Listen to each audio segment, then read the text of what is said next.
पढ़ा रहे थे हमें, माने ये पूर्णता के विषय में ही पढ़ा रहे थे श्री चंद्र प्रकाश महावाग गुरुदेव जी। शंकराचार्य संस्कृत महाविद्यालय की बात कर रहे हैं हम, भारतीय विद्या भवन नई दिल्ली, वहाँ तो यही प्रकरण चल रहा था।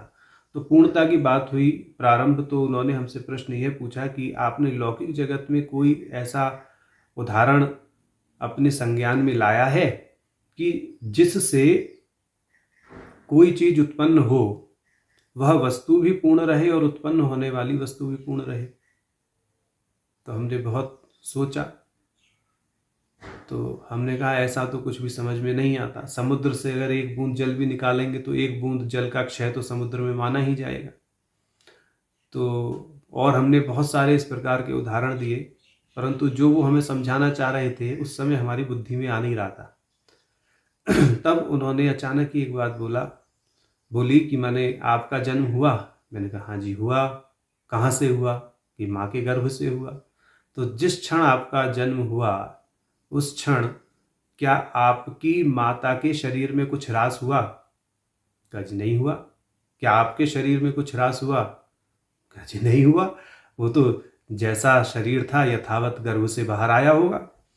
तो बोले हाँ, इसी प्रकार से भगवती जगत जननी स्वयं भी पूर्ण रहती हैं और उनसे उत्पन्न जो जगत है वह भी पूर्ण रहता है। माने जो माँ है, माँ के अतिरिक्त किसी अन्य में ऐसी क्षमता है नहीं जो अपनी जैसी कृति उत्पन्न कर दे। पिता चाहे कितना भी प्रयास कर ले, वह किसी भी दृष्टि से पुत्र को यथावत अपने शरीर से नहीं निकाल सकता जिस प्रकार माँ निकाल सकती है। माँ के गर्भ से पुत्र की या पुत्र की संतान की उत्पत्ति हो जाती है। तो जैसी माँ की आकृति वैसी ही संतति की आकृति, और दोनों ही पूर्ण। माने जिसका जन्म हुआ वह भी पूर्ण, वही उसके हाथ पैर आँख नाक यथावत, और जिसने जन्म दिया वह भी पूर्ण। तो इस दृष्टि से वो कह रहे थे कि इस भगवती जगत जननी को भी समझना चाहिए। यह जगत जो है भगवती का यथावत स्वरूप है।